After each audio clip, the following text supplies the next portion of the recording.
Hello, world, and welcome back to Roto-World's DFS Building Block Show for the Divisional round, the last edition of the Building Block Show for the 2020 season. As always, I'm your host, John Daigle, joined by friend in life, Hayden Winks. Hayden, how did you do in the wildcard round?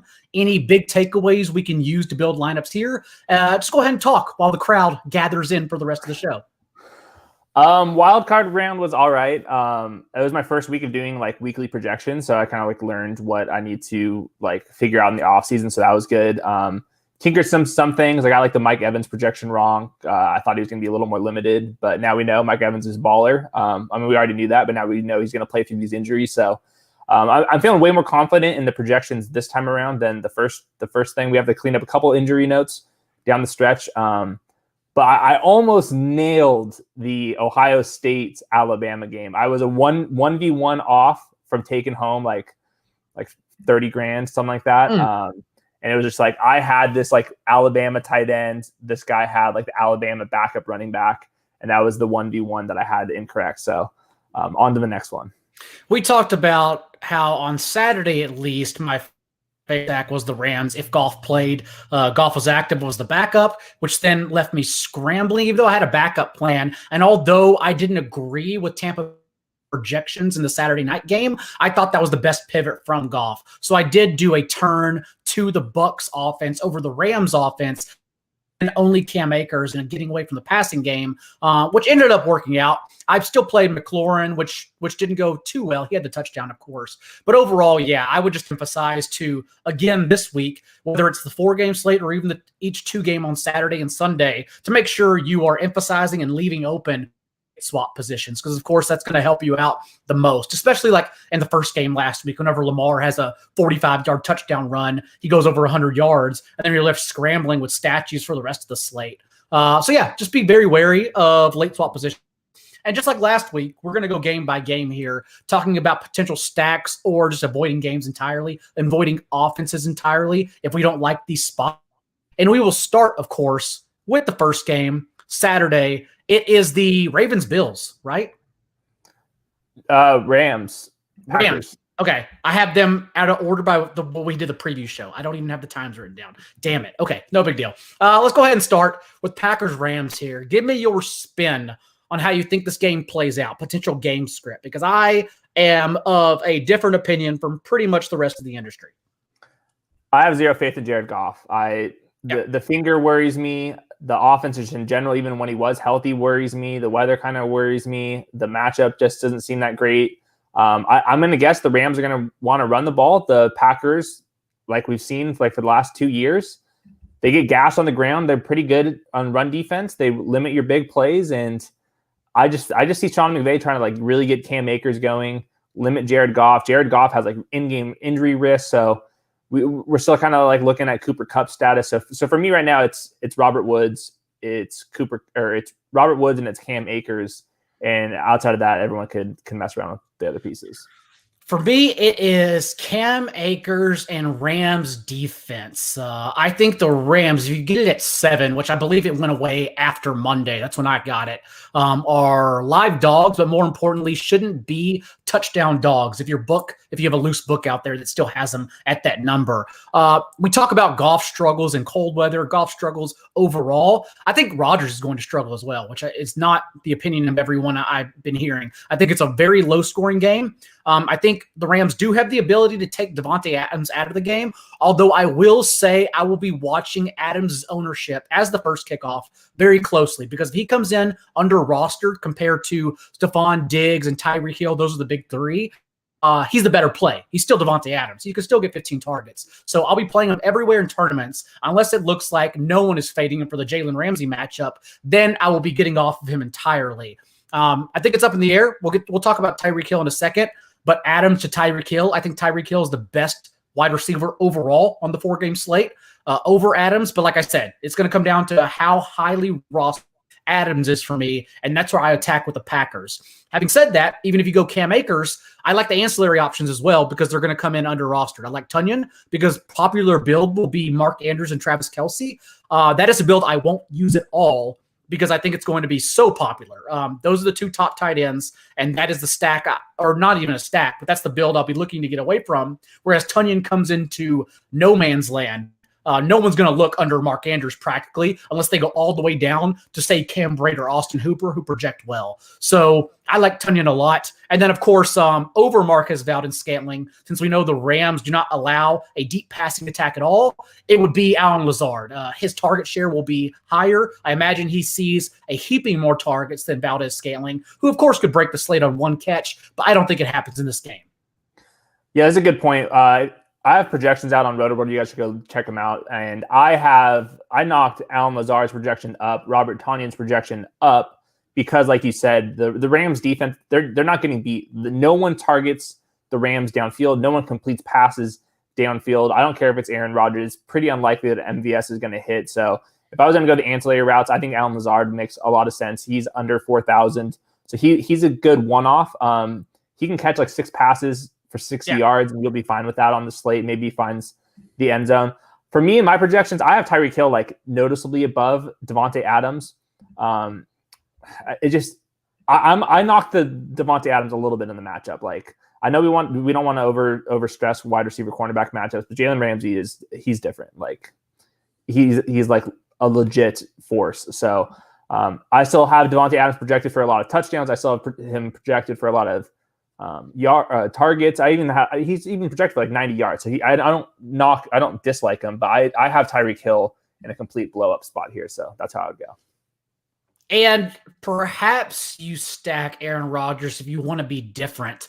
But the Rams passing game overall, there's even in a 2-game slate, not that I would ever knock someone for trying something in a 2-game slate, but I just think it's far too thin. I don't think there's really a ceiling. It's more or less they are going to win if they win because of Cam Akers and not because of Jared Goff going over 300 yards with 3 touchdowns, especially with Cooper Kupp banged up. So yeah, I kind of like Cam Akers, and then the Packers ancillary options, and those are my favorite for tournaments, unless, like I said, Adams comes in low rostered.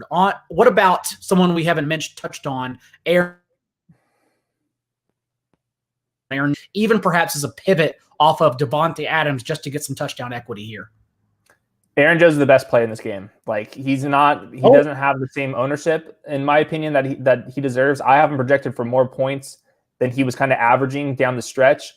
I think they're going to give him the ball. And I think the Packers were smart with him. They were just winning all these games. They were not trying to force feed him the rock.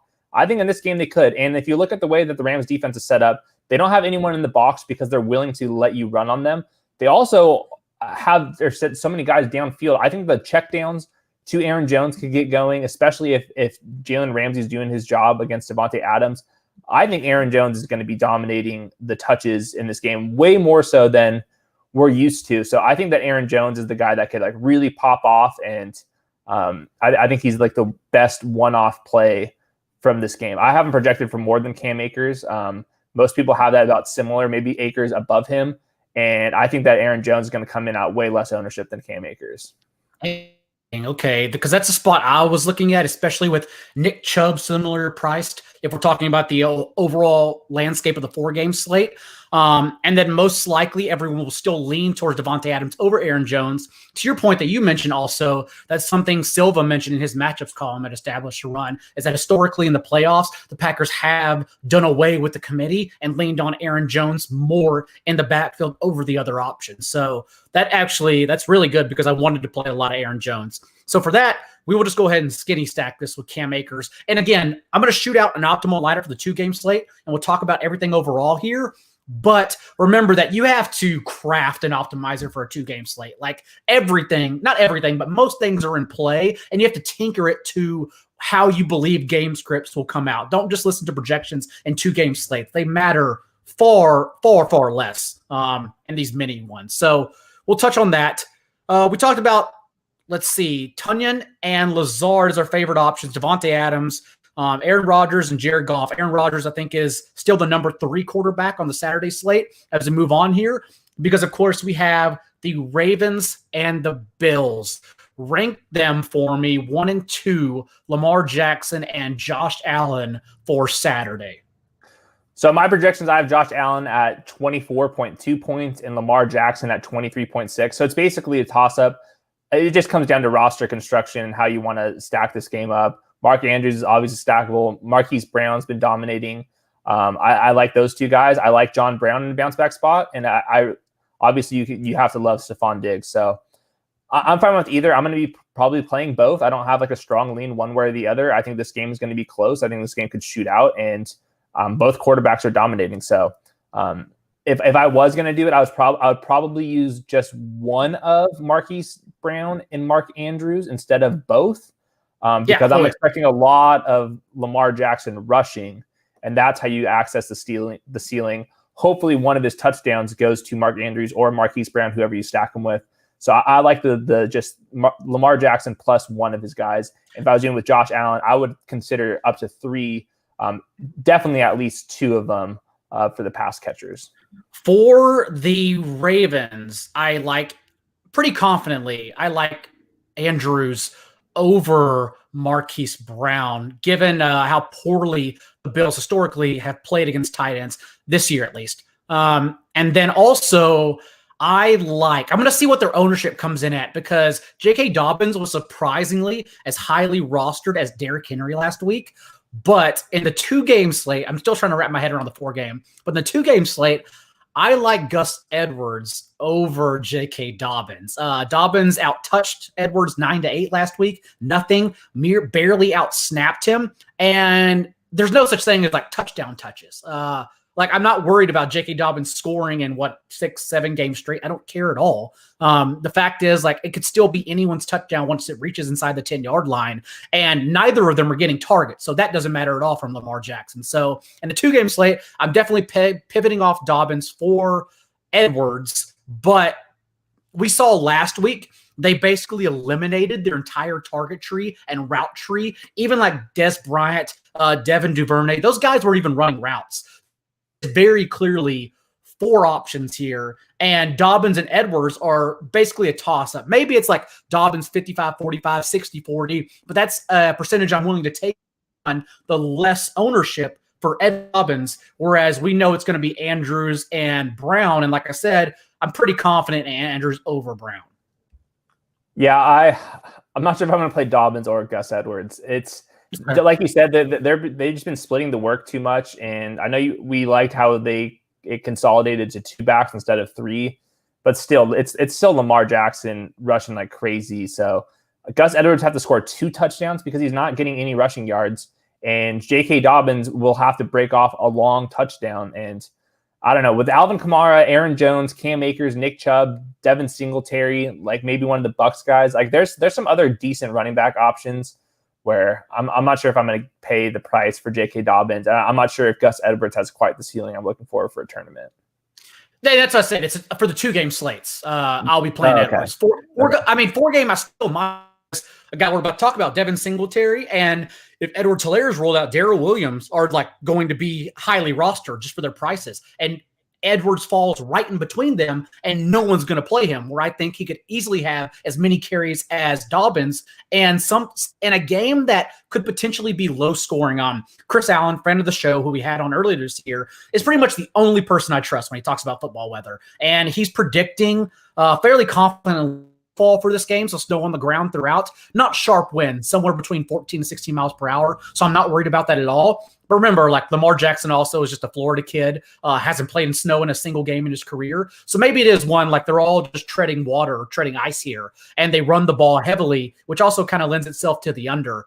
But that's why I'd feel confident in Edwards over Dobbins. Overall, though, Singletary, 4,500, nearly stone men, and Zach Moss out of the way. Singletary is going to get every single touch. I tweeted this earlier, how we've had 3 games this year without Zach Moss, and Singletary 5%, 100%, and 60% of the team's backfield touches. The 60% game in week 5 was when they were getting blown out, and they just took him off the field in the fourth quarter. And TJ Yeldon got 4 touches in the fourth quarter, 4 of his 11 touches overall in that 3-week span. So this is Singletary's backfield. And even in tournaments, whether it be 2-game or 4-game, he's just too cheap. So like, I don't care. I'll take on the chalk. Yeah, I'm right there with you. In those 2 games where it wasn't a blowout, 19.7 and 18.1 expected PPR points for Devin Singletary. it's going to be his backfield. They don't think TJ Yeldon's any good, so it's just going to be him back there. So I think he's very easily one of just like the best point per dollar plays.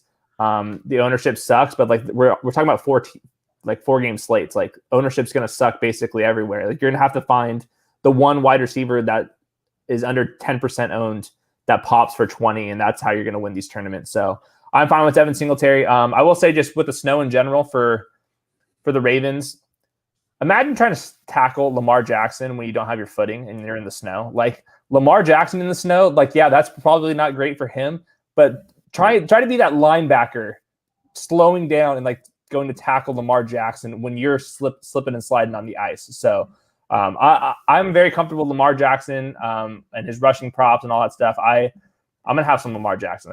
I'm not scared about the snow at all. Do you have ownership projections on your end? Yeah, I do. What is it? And I know it's two game or whatever, but what is it compared to? Let's just do 4 game. What is Lamar compared to Josh Allen? Because that's what it comes down to. Because if Josh Allen play because he's under rostered, or I'm sorry, if he's under rostered than Lamar, he's the better play. Especially because like we have a question here. Super keeps coming back to Buffalo guys. Like John Brown's one of the best tournament plays, 4 game and 2 game. He ran as many routes as Stephon Diggs. I don't care about the egg he laid. So you just blindly play him. In my cash game dummy build right now, I have John Brown. I think he's super safe. Much better for cash games too on a 4-game slate because his floor is, as we saw last week, like a very bottom feeding one. So it's okay to play him there, knowing he's going to be out there and he's very cheap. Yeah, I think Lamar Jackson, Josh Allen are probably gonna have very similar ownership. I maybe a lot of sharp people are on the Buffalo side. I can see it both ways. I don't think that's going to be too big of a difference where you're like it's a coin toss. I mean, yeah. To say Ravens are live dogs isn't even a controversial take. Like, yeah, it's literally a toss-up game. Yeah, exactly. I'm worried for a guy that has Bills futures. Like, I'm concerned because this is like the worst possible matchup at the worst possible time. The Ravens are absolutely rolling right now. I agree. Okay, so let's do this. Let's just do a 2-game real quick. Lamar, Andrew. I'll lock in Singletary right here. We're playing John Brown. Yes, definitely. I guess we're definitely playing Diggs in a 2-game. I can't imagine fading him. What do we have here? 8,500 left with a wide receiver and defense. So who else do we have? Oh, we have Devontae Adams. Okay, so I guess it would be more popular, or I guess the better tournament option here would be to play Diggs over Adams in a 2-game. Is that right? If we're game stacking Ravens Bills? Yeah, if we have Aaron Jones, then I think he's pretty negatively correlated with Devontae Adams from like a ceiling standpoint. And we want to leave money on the slate, especially in a 2-game. I don't care about that. So, then we just go ahead and lock in Lazard. And then I will probably, I like the Rams defense, but we're not playing the Rams in this one. So we just play the Ravens defense in this one, right? Or the Packers if we can afford it. The Jared Goff's gonna be throwing some picks, Daigle. I'm sorry. That thumb's gonna act up. I know. That's fine, but God, I just like how often, of course, like any positive correlated game, like that entails the Packers scoring a lot and then forcing the ball into Goff's hands. Like if this thing is neutral game script throughout, like Goff's not going to throw. Like they are literally, he's going to have like 18 attempts on the entire game. They're not going to ask him to do anything at all. Yeah, how I have the projections, I have like the Packers taking the lead and then the Rams kind of having to go pass the ball, and then Jared Goff just struggles from there. So I have him at 34.5 pass attempts, but only 232 passing yards, which would be like terrible efficiency. But yeah, that's how I see it.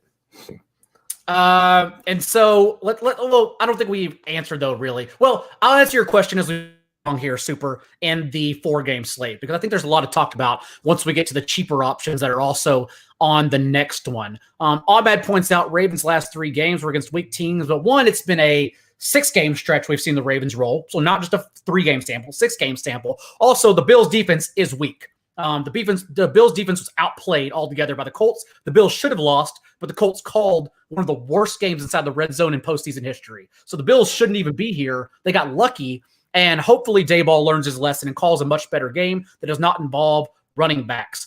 Per Mar's point, Lazard hasn't done anything since from injury. That's very true. But again, full 2 weeks worth of rest now. And I would expect if the Rams do attempt to bracket or shut down Adams, Adams won't get shut down. Adams is never going to get completely shut down. His floor is still incredibly high, but they would involve other receivers, and that would entail itself to Lazard because Scantling only runs one route. Scantling can do one thing well, and then you have to hope he catches the ball on the one thing he does well, and that's it. Whereas Lazard can be used all over the field. That's why I think he's the better play.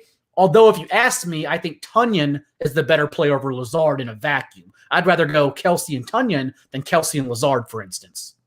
Yeah, I have Tunyon projected for more points than both of those other ancillary receivers, and you're knocking out the tight end position. All of those guys are going to be low owned. Stack them up, run them as one-off, so they're all fine. And with the Bills guys, I'm not going to be fading like every single Bills player. Like, I mean, maybe in like a couple lineups, but I'm not that scared of the Ravens offense where like Stephon Diggs, John Brown, Devin Singletary, and Cole Beasley aren't getting there. That's one of those guys is going to do well.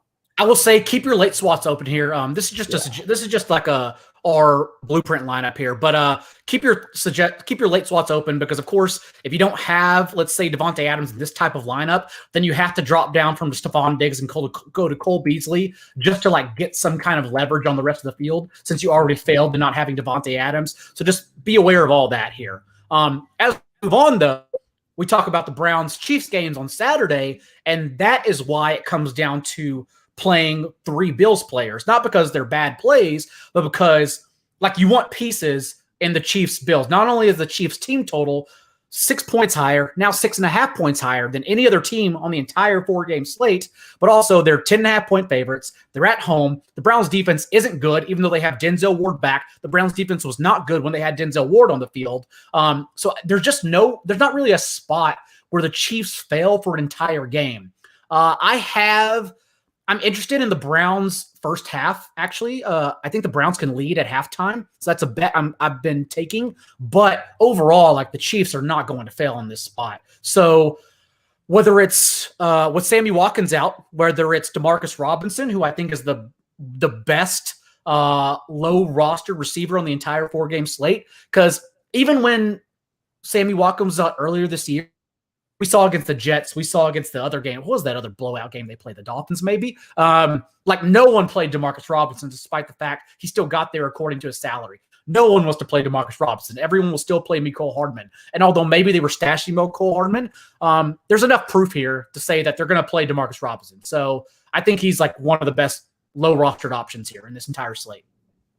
Yeah, with the Chiefs, they all project well, and it's just like comes down to an ownership dilemma. And how you solve that is you use late swap. If your guys on Saturday were dominating, then you stick with the Chiefs guys that you have in your lineup and make everyone else pivot off of it for the worst plays. If you were failing on your guys on the 2 games from Saturday, then you come off of Travis Kelce, you come off Tyreek Hill, you come off Patrick Mahomes. It's really that easy. I'm just going to be using the Chiefs guys as basically how I was doing on the Saturday game. Like that's like all it comes down to me. Like they all project well. It's the freaking Chiefs. So yeah. Well, I also think we'll talk about second, but I think it's very easy to get off the Chiefs guys if you Saturday and just go to Brady stacks. Maybe even Bree stacks if you want to do that. But that game also, its total is increased from 50 to 52. It likely will be, if not the highest scoring game, the second highest scoring game. And no one's going to roster a lot of pieces there. So I think Brady double stacks and you run it back with Michael Thomas over Kamara is completely live if you fail Saturday and just need a late swap on Sunday. Having said that, walk me through your approach here. We were talking behind the scenes about Patrick Mahomes, good chalk, bad chalk. So where do you land with Patrick Mahomes here? Good chalk. Like most of my lineups I'm going to have, it's going to be with the Chiefs guys in them. And then I'm going to have a couple guys from the Saturday games and then just go from there. And I mean, I have Patrick Mahomes projected for like 3 more points than the Ravens or Lamar Jackson and Josh Allen. I have Travis Kelce projected for like 7 more points than Mark Andrews. I have Tyreek Hill projected for like 3 or 4 more points than any other receiver on the slate. I mean, I would be shocked if they didn't just go crazy against the Browns. The Browns are just still trying to piece together their secondary. They have still so many injuries. I know they got some guys back from COVID, but they haven't like practiced. They were bad all year. I mean, I'm expecting the Chiefs to just go out here and just absolutely go crazy in the pass game, especially if Clyde Edwards-Helaire is not going to be playing and they don't want to run the ball at all with Daryl Williams, with Le'Veon Bell. Like, sign me up for all the Patrick Mahomes. So The only time I'm not going to be playing Patrick Mahomes is going to be when the guys I was playing earlier on Saturday failed. Then I'm going to have to make my pivots. I think Patrick Mahomes, of course, is a great play. No one's going to tell you he's not a great play. I think Baker Mayfield, if you're getting off Mahomes, Lamar, and Allen, and I don't even really like Lamar and Allen in a 4-game slate, honestly, given the weather, given that I'm scared the total might go under. I think Baker Mayfield is the best cheap option, given that the Chiefs will obviously put up points, but the Chiefs won't be able to stop the Browns either. Like, the Browns are going to be aggressive from kickoff, and they will score points. I thought Warren Sharp had one of the best points I didn't hear anyone else make when we were talking to him about the AFC betting preview, and that the Chiefs had the 4th worst rushing defense overall on the season, and they played the easiest schedule of rushing offenses. And we know what the Browns are going to do. Also, Chiefs allowing over 10 yards per attempt on play action and early downs, and we know how the Browns want to pass as well. So I think the Chiefs will put up points, the Browns will put up points as well, making Baker Mayfield absolutely live and just a great option. So I'll be overweight on him per the field in every single 4-game slate. I also think on Sunday he's alive as well as the better low rostered option compared to Drew Brees and Tom, since everyone's going to be coming in on Patrick Mahomes. And then, of course, we look at the options, what else? So for Nick Chubb and Kareem Hunt, I don't know what you have over there.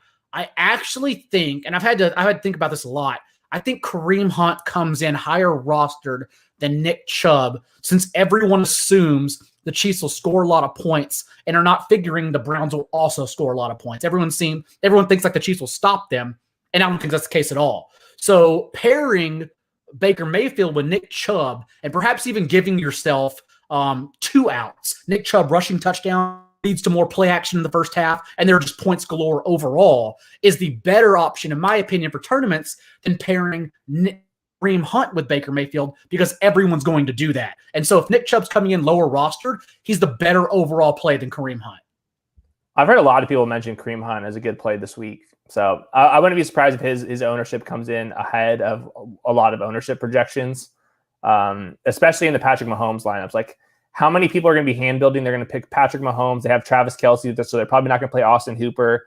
They have some other receivers they want to play, so they're not going to play Jarvis Landry. And they're going to be like, hey, I don't really like the other running backs. I can't afford Alvin Kamara because I already paired up the Chiefs. So let me just throw in the pass catcher, and it's going to be Kareem Hunt. So I'm not going to play too much Kareem Hunt. I don't think he projects that well. Obviously, these Browns running backs could pop for big days, but the 2 guys I'm going to be playing are the 3 guys. It's going to be Rashard Higgins. He's cheap. He has some big play potential. Austin Hooper, I think, projects really well. His target shares come up recently. The Chiefs really don't have any good linebackers. So I like that matchup for him. And obviously Jarvis Landry is the alpha receiver. So I'm not sure how many Browns running backs I'm going to play. Nick Chubb still projects decently for me, despite the negative game script. But I think I'm going to be attacking with the ancillary pass catchers. Because like you said, Baker Mayfield could have 250 yards, 2 touchdowns, just if the game gets out of whack.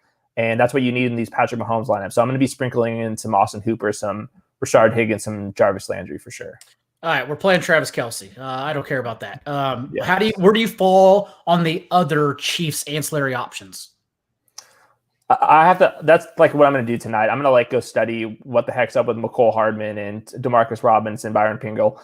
To me, whenever I watch McCole Hardman, he's not an NFL receiver. He's not going to be the guy that's going to be roasting people off the line of scrimmage. He's a gadget guy, and that's how they've always utilized him. I mean, how many opportunities has McCole Hardman had to take this leap, and he just hasn't done it. So obviously he has big play potential, but I'm not expecting him to see 6 or 7 targets all of a sudden. Maybe it's Demarcus Robinson, and I'm guessing more people want to click McCole Hardman's name than Demarcus Robinson.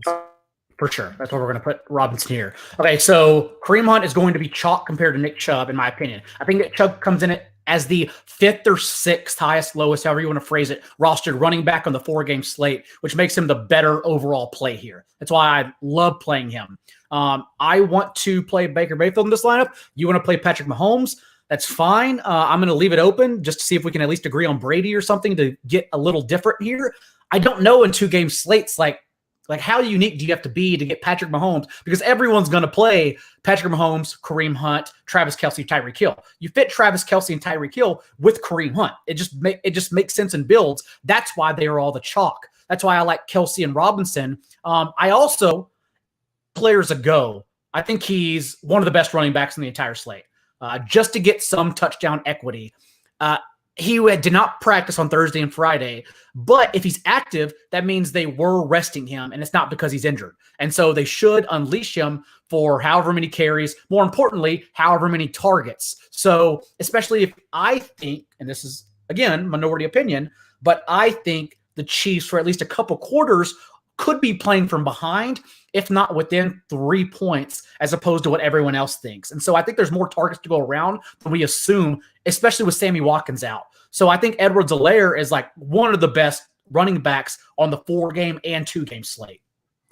Yeah, how Clyde Edwards-Helaire, one of the Chiefs running backs, fits, it's the perfect thing where, since we already know the Chiefs guys are going to be highly owned on Saturday, if your lineup stinks, just go play the Chiefs running back. He's negatively correlated with all the pass catchers on the Chiefs, and they just go that route to try to get that sweet min cash. So I'm not going to have any of the Chiefs running backs like in my builds like going into the week.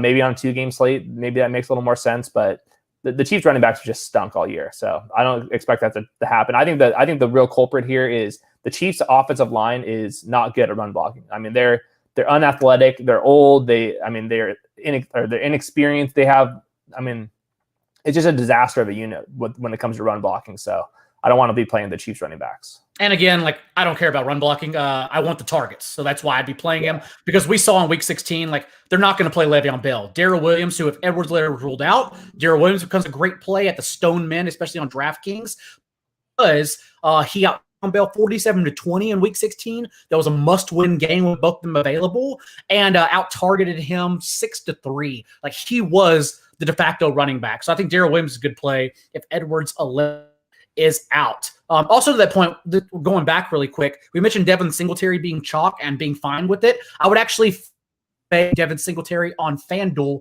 because his catches don't matter there, and he has to score touchdowns, and I don't even know if he gets goal line. I just think it'd be Josh Allen. So while I like him on DraftKings because it's much easier to reach his salary, I won't be playing him on FanDuel at all, despite his price. I just don't think he's worth it on that type of slate. Anyways, though, Browns ancillary options, because it's the highest total of the week. I think they're all in play. If you told me to rank them, Jarvis Landry obviously has the higher floor, but Rashad Higgins still quietly had 7 targets last week. No one's going to play him. I think he's a great tournament option. And Austin Hooper has averaged 9.5 targets since week 15. I think Austin Hooper is a tremendous option as well, especially since the Chiefs have struggled to stop the tight end. Yeah, for me, it's going to be Austin Hooper. I like him in the double stacks at tight end with Travis Kelce. I'm not sure how many people are going to do that just because it's kind of an awkward approach. But yeah, you can sign me up for any Austin Hooper love. His targets are up. Like you said, the Chiefs aren't good at defending tight ends. If game script falls into his favor, he can rack up 10 targets easily. So definitely like Austin Hooper. Okay, we'll come back to this build. Let's go to the Saints and Buccaneers game, the last of them. Give me your thoughts on the offenses overall. Well, the way you attack these defenses is not by running against them. And that kind of leads me into like believing that this game could kind of shoot out a little bit, even though both of these defenses are pretty good. I think Tom Brady projects pretty well. I think that Michael Thomas will bounce back. Obviously, Alvin Kamara projects really well. So we know who to play. I would say if I was going to have one hot take from this game, it would be that Chris Godwin is one of the best plays on the entire slate, the 4-game slate included. I haven't projected for more than Mike Evans. There's some matchup reasons why I believe that's going to be the case. And Chris Godwin's been balling out. We obviously know how good he is. So if I had a bold take, it would be to get Chris Godwin into your lineup from this game. I don't even think that's bold. I think it's obvious. Chris Godwin is over Mike Evans in this particular slate. We've seen the lines of Mike Evans versus Marshawn Lattimore. Lattimore has pretty much shut him down. And the way you attack Saints defense just logically makes sense with Godwin involved over the field. Permar is high on Antonio Brown, the highest ceiling among this group. Maybe the highest ceiling, but also his floor is not really worth it for me. I don't think he's going to be too heavily involved, especially because we've seen more two tight end sets the past 3 games for the Bucs. As their offense have continued rolling along. Cam Brate has actually run 4 more routes than Gronkowski the past 3 weeks, and Cam Brate will probably go under-rostered. Even though we saw what he did last week, I still don't think many people are going to play him. So, on Austin Hooper, you just want to get off him overall. Brate's an option. But overall, if you don't, in the 2-game slate in particular, if you don't want to roster Baker or Mahomes, I think both Brady and Breeze are viable. In the last, or since week 9, so the second half of the season, the Bucs secondary has been atrocious. 277 yards allowed, 2.1 touchdowns per game, a 70% completion rate to opposing quarterback. So I think the Saints will move the ball through the air in particular as well. In like cash games, 4 games, Kelsey, it's going to come down to optimal builds here. It's going to come down to Kelsey or Kamara and your flex. I think Kelsey's the better play over Kamara, even in cash games. And I think Michael Thomas will still come in somewhat under rostered and even in skinny stacks. So skinny stacks, him and Godwin are like my favorite stack on the entire slate. But overall, I think you want Michael Thomas. He's cash game viable. I think he comes in under roster compared to what his true target share is. Yeah, I have Michael Thomas projected for 9.9 targets this game. So yeah, you can sign me up for both of them. Chris Godwin's my 4th highest projected receiver, even slightly ahead of Michael Thomas currently. Yeah, sign me up for Chris Godwin. That's just it comes down to the matchups. Like the Saints have like the linebackers to kind of slow down the Cameron Brates and your Gronkses. They have the alpha corner to kind of shut down or slow down Mike Evans, and they don't really. I mean, Gardner-Johnson. Yeah, sorry about that. He's all right, but he's not going to be the type that's going to be completely shutting down Chris Godwin. So Chris Godwin's going to be one of my highest rostered players of the slate for sure. Okay, so this is what we have right here. Oh, also a question for Super before we move on here. Traquan coming back affect Harris? I will say maybe a different spin, I don't know. But Deontay Harris only ran 14 routes. He ran the 4th fewest routes of the Saints receivers last week. It's not something worth chasing, so don't even worry about Deontay Harris. I mean, for years, Drew Brees hasn't targeted his second receiver ever. And like you said, with the routes, Deontay Harris, throw in Traquan. I'm not going to be touching any of the ancillary guys in the 4-game slate. It just comes down to Jared Cook. If you want to get like unique, I would say that would be as far as I'm going to go. It's going to be Michael Thomas and Alvin Kamara. That's it for me. Okay, well, we have to let's leave this open right here. So let's leave Austin Hooper out here too. Okay, what do you want to do with this lineup? Let's say these are the options we like. Would you put Mahomes here? Would you put Brady here and then flex an Evans or flex AB? How do you want to approach this?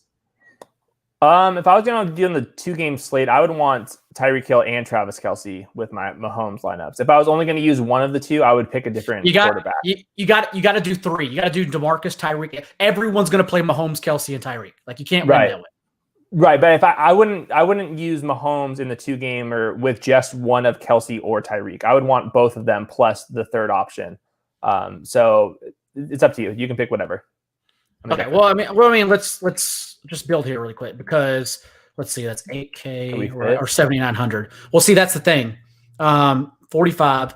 That's why all these builds lead to the same thing because then everyone drops down from Nick Chubb to Kareem Hunt and you just have the same effing lineup as everyone else. Like it's just not going to work. It's not going to work. So I don't. That's don't why you play the 2-game slate. Why are you playing the 2-game slate? Just play the 4-game slate. There's your problem. Even the 4-game slate, like, and trust me, like I know they're good plays, but even the 4-game slate, everyone's gonna play Mahomes, Kelce, and Tyreek. Like that's not gonna be unique whatsoever. We saw last week that it was Baker Mayfield or Roethlisberger and Pittsburgh Brown stacks that won the entire slate. So I don't know. Like that's why you have to find a way to be unique here. We're gonna agree on something, Hayden. So we gotta keep doing this here. Pick go Tom Brady and then pick one of whoever fits on the Bucs guy in the flex. Because we already have Chris Godwin. Okay. So and then whoever fits. Mike Evans, Antonio Brown, Gronk, Brate, whoever you want. And 41. Yeah. Oh, we should also talk about Ronald Jones. Leonard Fournette's going to start. A really good play Bruce Arians, just like last week, he said with Mike Evans, if Mike Evans is available, he's full go. And he said that on Friday, Mike Evans was available, active on Saturday, was a terrific play because of that news. And Evans, of course, led the team in routes run. This week, he said Leonard Fournette's going to start, but if Ronald is available, he's going to get his normal reps and be a full go. So I think Fournette starts, but it's a waste of time. He's going to get like 3 to 4 touches, and Ronald Jones will still get 18 to 22 touches. So I think Ronald Jones is actually a really good play this week. Yeah, Ronald Jones, classic guy to have if your lineup looks dead early on. Throw in Ronald Jones. That's how. What about this? What about this then? Let's go. What about Ronald Jones and Brady? He's being used the pass down back with no LaShawn McCoy and no Keyshawn Vaughn. And then what do we have here? Like 8-6. So AB. So what do we have? Brady, Thomas run back, Godwin, Jones, Brown. And then you would do, what would you do? Chiefs? Yeah, Chiefs. Let's stretch this out. And then you have exact money. Oh, I hate having exact money on a 2-game slate. That's all right. People can figure it out. Yeah. Okay. And then let's go ahead and before we get out of here, let's do a 4-gamer. We can argue about this. Now we're talking 4-gamer. I mean, they're all good. Anyways, so we'll start with your Mahomes, like everyone else, like 90% of the field. It's great. Very unique. Sorry, he just smashes projections. Like Travis Kelce, very unique. Okay. No, let's get unique. Let's go. If you want Demarcus Robinson, we can go John Brown. We can pick a couple guys that are going to be like under 15% owned. Then we can get there. Okay, if we do Mahomes, you got to do 3. You have to do 3. Okay, that's I'm fine with that. I still like Clyde Edwards-Helaire a lot, assuming he's active, but that's fine. If this is the case, we probably take the Singletary chalk because we got to get cheap somewhere. Yep. Okay, here's where we get interesting. We don't have any Browns. We obviously need Browns. Do we though? What if that was how you get unique? No run backs. Browns stink, and then it's just the Browns are going to score like 35 points. What do you mean the Browns? The Browns don't stink at all. I said, but what if they stink? Like that's how you get unique. Is one way you don't have any run backs. So there's enough good options where you can. The Chiefs go crazy, and there's not an optimal Browns guy. I would rather go like 4 Browns and one Chief, honestly. But that's fine. We'll just do this. We're gonna agree to disagree on this week. So we still need running backs, though. We still need Aaron Jones. Can we fit him? I mean, okay. So I'm going Higgins. Well, I guess you want to. If we go Singletary, yeah, we go Higgins because we can't go John Brown and Singletary. Yeah. And then you have 7. So what about do you go Hooper, Brait? No, I want Michael Thomas too, though. That's the thing. Aaron Jones. You can't go Thomas. Yeah, he's probably too expensive, right? Screw Aaron Jones. Rashad Higgins. Can we go Godwin, Thomas, or oh no, even with like a 4, even with Daryl Williams here, it wouldn't work out. See, it's tough. How much is Byron Pringle? Is he like? He's got to be min, right? We're not playing Byron Pringle. We're not playing Byron Pringle. Permer's the only Akers. I know. Akers. I know. Akers is going to be one of the most rostered players on the slate. Akers will be the most rostered running back on the entire slate. Outside of Singletary. I'll take Singletary. Sure. That's fine. Yeah. Those 2 guys, though. Akers is not unique whatsoever. And if you're playing Akers with Mahomes, Kelce, and Tyreek, like just burn your money. No point in playing DFS. All right, we're gonna settle. We can't play Chris Godwin and Michael Thomas. I mean, we're literally just doing what I do, like what I'm gonna do tonight and tomorrow morning. So, Hooper is good. I kind of like getting off. So, like getting off the 3 big receivers, like Adams, Diggs, and Tyreek. And then going Godwin, Thomas, whose ceilings aren't similar, but they could still easily match those players on fewer targets. And then playing the other cheaper options like Demarcus Robinson and Kelce, Austin Hooper or Higgins, or even Landry. And then you could put Akers in as well.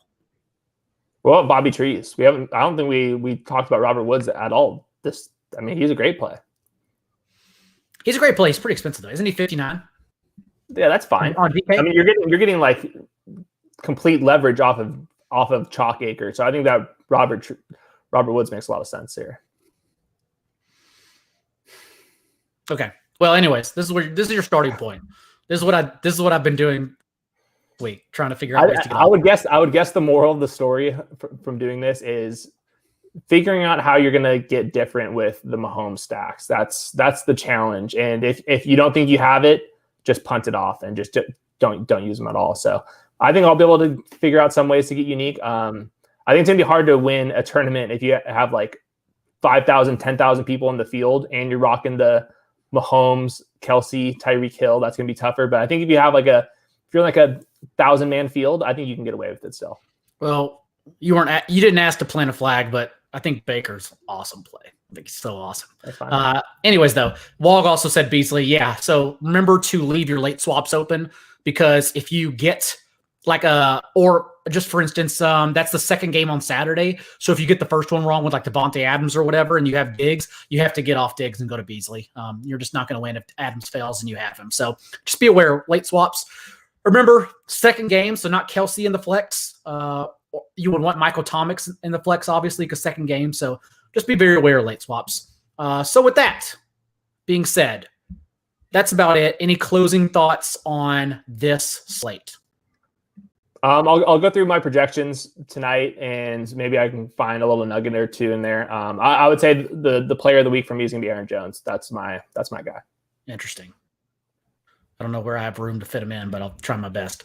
At Hayden Links on Twitter, rotoworld.com. Go to see the rest of his projections. At Now J Daigle on Twitter, of course, rotoworld.com. I don't think I'm not writing a column this week, but here's the show. And go to Rotoworld Football Podcast. We have all our previews up there. This is it. This is Building Blocks, the 2020 version. We will be back next year, hopefully with more of Hayden's projections, hopefully with some more thoughts, hopefully with some other slates to talk about, perhaps even more games at Underdog. We'll see. But overall, thank you all for joining throughout the season and today. And most importantly, good luck this week and for the rest of your life. How about that?